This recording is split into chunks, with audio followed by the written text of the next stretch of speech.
ሰላም እንዴት ናችሁ? እግዚአብሔር ይመስገን እኔ በጣም ደህና ነኝ። ሰሞኑን አነጋጋሪው ጉዳይ እናንተም ብቻ አይደለም፣ ቤተሰቦቼም ደንግጠዋል። እናቴ ደንግጣለች፣ አባቴ ደንግጧል፣ ዘመድ አዝማዶች ደንግጠዋል። እና እናቴ ማለት ነው በጣም ደጋሽ ናት። በዚህ አጋጣሚ ልንገራችሁ፣ በጣም ደጋሽ ናት። በቃ ሰው በልቶ የሚጠግብ የማይመስላት እናት ነው ያለችኝ። እና በትንሽ በትልቁ ነው ዝግጅት እንደዚህ የሚደረገው እኛ ቤት ውስጥና እንዴት አለምዬ ሳጠራን አለም ነው ስሟ እናቴና አለምዬ እንዴት ሳጠራን ልጇ እንዳረች ብለው በቃ በፎቶ ምክንያት በጣም ብዙ ቤተሰብ ውስጥ ራሱ ብዙ ነገር ነበር የተፈጠረውና እኔም ደንግጫለሁ። እንደዚህ የሚጋነን አልመሰለኝም። ግን ለምለቀው አዲስ የሰርግ ሙዚቃ ቪዲዮ ክሊፕ ላይ 1 ብር ነበረ ሞዴል ሆኖ የተጫወተውና ለዛ ነው የነበረውና የእውነት ለመሰላችሁ እንግዲህ እውነት አለ። እውነቱ ፍቅር ነው። ዘፈኑን እንድትሰሙትና ያሰባችሁልኝም ፍቅር እንዲጋባባችሁ ለእናንተ ጋብዛችኋለሁ። ለተመኛችሁልኝ መልካም ነገር ሁሉ በጣም አመሰግናለሁኝ። የእውነት ሆኖ በቃ ያየሁትን ነገር ነው ቢሆንም የማነበውን አይነት ነገር ነው ያየሁትኝና በጣም አመሰግናለሁ። እግዚአብሔር በጣም ያክብርልኝ። ሙዚቃዬን ደግሞ ተጋበዙልኝ። የራሴ ዩቲዩብ ቻናል ላይ ነው የለቀኩት። ኤደን አይሽሽም የልቤ ሰው ብላችሁ ታገኙታላችሁ። አልበም ደግሞ በጣም በቅርብ ጊዜ ጠብቁ። እቺ መዳረሻ ላድጋት ብዬ ነው። በጣም ወዳችኋለሁ፣ አከብራችኋለሁ። ባይ። እንዴት ናችሁ? ቴዲ አፍሮ የዘፈኑ ሎጎ ኢቶሪካ ብሎ ሲሰይመው መሀል ላይ ምን እንዳለ አስተውላችሁታል አይደለም? የአክሱም ሐውልት አለ። ከስሩ ደግሞ የአፍሪካ በክብ የአፍሪካ ስዕል አለበት። ከላይ የአክሱም ሐውልት ነው ያለው አይደለም? አንተ ማን ስለሆንክ ነው የአክሱምን ሐውልት አንስተህ ባዶ አድርገህ ሎጎ አሰርተህ የለበስከው?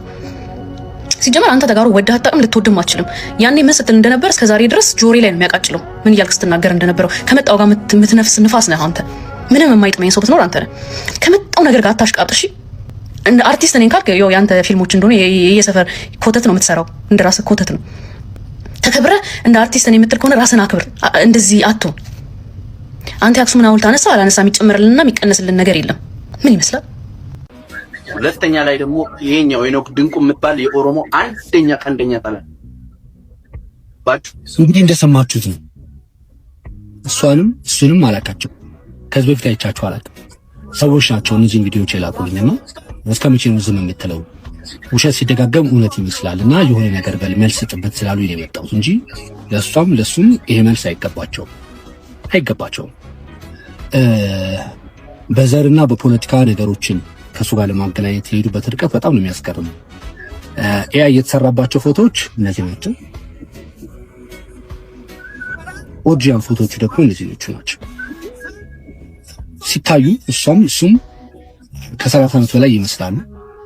ግን ኤአይ ይሁን ኦሪጂናል ፎቶ ነው ለይተው ምንም የሚያውቁት ነገር ባይሆን ሸርቱን ለብሼው እንኳን ቢሆን ስማይ ራይት መብት ነው። ቴዲ አፍሮን በጣም የምንወደው የምናደንቀው አርቲስት ነው። ስለዚህ መብቴ ነው። ለዚህ ለማይረባ ላይክ ለፎሎወር ብላችሁ በዚህ ልክ ዘቅታችሁ ወርዳችሁ የማይሆን ነገር መስራት ህዝብን ከህዝብ ጋር ለማጋጨት። በነገራችን ላይ ሰዎች እንዲጠሏችሁ ማድረግ ይችላል። እግዚአብሔር እንዲጠላችሁ ማድረግ ግን አይችልም፣ በፍጹም አይችልም። እና ሰከን ብላችሁ ነገሮችን ለማየት ሞክሩ። ኮሜንት ላይ የምትራኮቱ ሰዎች መጀመሪያ ኤአይ ነው ኦሪጂናል ነው ምናምን የሚለው ነገር መጀመሪያ ላይ እነዚህ መለየት ሳይችሉ ቀርተው የመጣላቸውን መተው እዚህ ጋር ሲያወሩ ሁሉም ነገር ተቀብላችሁ አትንጫጩ። ይሄን ለመናገር አመሰግናለሁ። ቴዲ አፍሮ መሬት ላይ ያለውን እውነት ነው የዘፈነው። የእውነት የቴዲ ዘፈን በጣም ከፍተኛ ጉዳት እንዳደረሰባቸው አይቻለሁ እና እኔ የሚድንም አይመስለኝም። አንድ የኦሮሞ ተወላጅ የሆነች ልጅ ወጣ የምትናገረውን እያየው ነበረ። የእውነት ለመናገር 18 ሙኑም ዘፈን ስማው ምንድነው? ኦሮሞን አልተናገረ።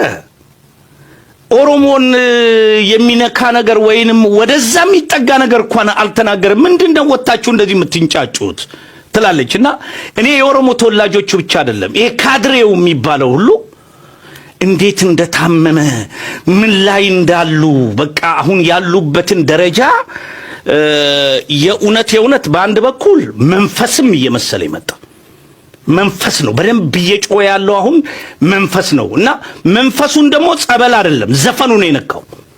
ከታች እስከ ላይ እታች ይሄ ሰባኪ በለው ምን በለው ካልተጎዳ አለፈልፍማ በቃ ሲያቅት እኮ ነው ኮንትሮል ማድረግ ሲያቅት አምልጦ ይወጣልና ከመሪው ጀምሮ ሰባኪ ነኝ የሚለው ይሄ ፓስተር ነኝ የሚለው ይሄ ምንድነኝ የሚለው የሚያወሩት በሙሉ ስታየው ምን ያህል እንደታመሙና ለህዝብ የማይጠቅም ነገር ማውራት ችግርን ደጋግሞ መንገር ሆድ እንዲብሰው ማድረግ ችግር አይፈታም። ለችግሩ አንድ መፍትሄ እዚህ አካባቢ ይሄ ለውጥ ሲደረግ ማናችሁ ተብላችኋል እንዴ? የማንስ ማንነት ይታወቃል? አዲስ አበባ የሁሉም ሀገር ናት። የሁላችንም ከተማ ናት። የሁሉም የኢትዮጵያ ብሔር ብሔረሰቦች አዲስ አበባ የገቡ የሚኖሩ ሁሉ ነዋሪዎቿ ናቸው። እንኳን እናንተ ነዋሪዎቿ አፍሪካውያን ወንድሞቻችን ከተማችን ብለው ኮርተውባታል። ከዛም አልፈው የዓለም ሶስተኛዋ የዲፕሎማሲ ማዕከል ናት። በርካታ ዓለም አቀፍ ተቋማትና ዲፕሎማቶች የሚኖሩባት ነው። የከተማዋ ነዋሪ ነን ብለው ከኛ አገልግሎት ይጠይቃሉ፣ እናገለግላቸዋለን። ስለዚህ ከተማችን የጋራ ቤታችን ናት። ምን ሰራትም በጋራ ነው። ቤት ላጣ እንደውዛች ባለችበት ቦታ እንኳን ትንሽ መጠገን አንድ ቆርቆሮ መስጠት ስታፈስበት እሷን ቺን ቆርቆሮ ብትጠግናት እኔ እረዳሃለሁ ማለት ነው። ለህዝባችን በተጀመሩ ስራዎች ላይ አንዳንድ አስተዋጽኦ ማድረግ ነው የሀገርን ለውጥ ሊያመጣ የሚችለው። የአውሮፓ ሀገራት ሁለት ትልልቅ ሀገራት ደብዳቤ ጽፏል ለኢትዮጵያ መንግስት ምንም ነገር እንዳታረግ በሚል ማለት ነው። ሁለት ሀያላን ሀገራት ናቸው የጻፉትና የቀድሞ በኢትዮጵያ የአሜሪካ አምባሳደር ታቦር ናጂብ ድንቅ ነው አድምጡት ብሏል። ጀግና ነው፣ ቆፍጣና ነው። ከጋዜጠኞች ይልቅ አርቲስቶች የኢትዮጵያ ጉዳይ እየገለጹ ነው።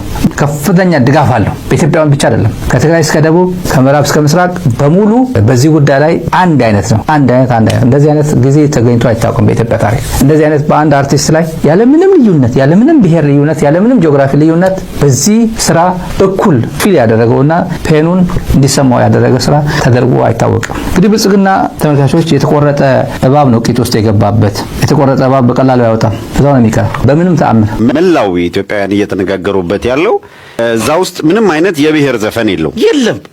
ለምን ወደ አንድ ብሔር ኤክስክሉሲቭሊ መውሰድ ፈለጉ? ከአንድ ብሔረሰብ አባላት 9 በአንድ ጊዜ ሙዚቃ ወጣን አሉ።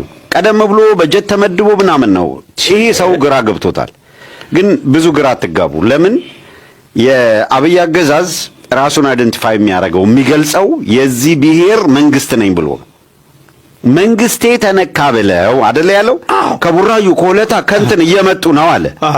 ያን የተናገረውን በተግባር ነው ያየው። ቴዲ አፍሮ ሲተቸውና መላው ኢትዮጵያውያን አዎ ህመም ላይ ነን ሲል ከዛም ከዚህም ሲል ከቡራዩ ከሆለታ ከምናምን በቃ ዘፈን የሚል እና ይሄ ሆም ብሎ ራሱን የብሔረሰብ ተቆርቋሪ አድርጎ ለመምጣት የሚያደርገው አደገኛ ጥረት ነው። ብዙም ጥቅም የለውም። በዛው ልክ ደግሞ በጣም በሚደንቅ ሁኔታ የፖለቲካ ንቃት ፈጥረናል የሚሉና የፖለቲካ ኤሊቶች ከዛው ብሔረሰብ የወጡ የፖለቲካ ኤሊቶች ደግሞ ቴዲ አፍሮ መሬት ላይ ያለውን እውነት ነው የዘፈነው፣ ሪያሊቲውን ያቀነቀነው የሚል ዲፌንድ የማድረግና ልክ ነው በቃ ይሄንን እውነት መቀበል ያስፈልጋል የሚሉ ደግሞ በጣም በርካቶች እንዳውም በጣም ፖለቲካውን ይመራሉ የሚባሉ ሰዎች ደግሞ እንደዛ አይነት አስተያየት ይዘዋልና ግብግብ ነው የሆነው። ፒያሳን ዙሪያውን ብቻ በመዞር ይሄን መረዳት ይቻላል። ሐዲስንም አይታወቁ ስም ተሰጥቷቸው ግን የተደበቁ ከነራስ መኮንን ድል ጀምሮ እነኚህ ቀድሞ የመጀመሪያ ሲኒማ የመጀመሪያ ቲያትር ቤት የሚባሉትን መዘጋጃ ቤቱን የመጀመሪያ መዘጋጃ ቤት ቀጥሎ ያለውን የከንቲባ ጽሕፈት ቤት መስቀል አደባባይ መንገዶቹን ታሪካዊ ናቸው ያልናቸውን እንዴት እንደጠበቅናቸውና ቪዋቸው ጭምር በቅርስነት እንዲመዘገብ ጥረት ያደረግንበት እነኚህ ታሪክ ጥበቃ ናቸው። ለኢትዮጵያ አንድነት፣ አብሮነት፣ ለሰላም ያቀነቀኑ ከያኔያን ጭምር ሐውልት እንዲሰራላቸው ያደረግን ሰሞኑን የነጥላውን አልቆላል። እንደ መንግስት ዋና ኃላፊነታቸውን ላይሆን ይችላል፣ ግን ሀገር የጣረላትን ማክበር ግዴታ ነው፣ ማስተማር መቻል አለብን።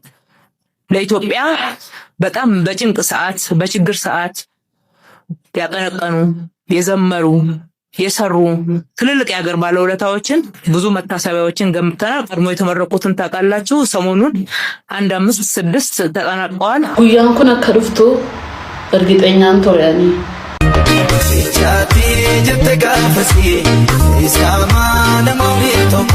ይህች ቀን እንደምትመጣ በጣም እርግጠኛ ነበርኩ። እኔ መኖር በቅቶኛል። ሰርቼ አይቼዋለሁ። ያስቀየምኳችሁ ጓደኞቼ፣ ቤተሰቦቼ፣ እህቶቼ ይቅርታ። ከእንግዲህ እረፍት የሚሰጠኝ ሞት ብቻ ነው። አንዳንድ ጊዜ ብዙ ነገሮች ብታደርጉ አያልፍላችሁም፣ እንዳሰባችሁትም አይሆንላችሁም። በዚህ ምድር ላይ እረፍት የሚሰጣችሁ ሞት ብቻ ነው። ዛሬ የእረፍት ቀኔ ነው። ይህ የሷ የመጨረሻ ንግግሯ ነበረ። እናንተ በመልኳ በጥርሷ አልጋ ላይ ምግብ በላች ልትታነቅላችሁ የመጨረሻ ቪዲዮ ላይ በሻንጣ ደግሞ ልብስ አለ። ሜቢ ላይክ ዜር ብሬኪንግ አፕ ከባልየው ጋር። በቲክቶክ መንደር ላይ ስትሞት 820,000 ፎሎወር የነበራት እህታችን ከሞተች በአንድ ሰዓት ውስጥ እንግዲህ ከ847,000 ፎሎወር በላይ ማግኘት ትችላለች። ይህ ኢትዮጵያውያን ባህላችን ግን እጅግ የሚያሳዝነኝና ልብ የሚሰብር ነገር ነው።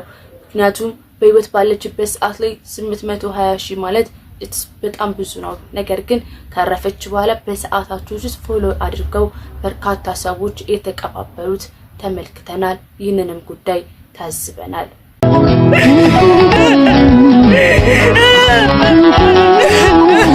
ካሊስትሮ ተነስታ ነው እዚህ ደረሰችው። ፕላቲናዋ ቲክቶክ ስትጀምር ከባሏ ጋር በምታደርጋቸው እያንዳንዱ እንቅስቃሴዎች እንዲሁም አልጋ ላይ ቁጭ ብለሽ እንዴት ምግብ ትበያለሽ በሚሉ ሰጣ ገባዎች ውስጥ በርካታ ኮሜንታተሮች ስድብና አላስፈላጊ ንግግሮችን ሲናገሩ አስተውያለሁ። ታዲያ ይህ ለሞቷ መነሻ ይሆናል ተብሎ የታሰበው የኮሜንታተሮች ስድቦች ቢሆንም ነገር ግን አንድ ነገር አስተውያለሁ። ምን መሰላችሁ? ከመሞቷ በፊት ይህች ታዳጊ ወጣት ደግሞ የሻንጣ ምስል ተመልክቻለሁ። በዚህ ሻንጣ ላይ ልብሶች ተዘናርተዋል። የተብራረቁ ልብሶች በሻንጣው ላይ መቀመጣቸው ምን ሊያመላክተን ተፈልጎ ነው?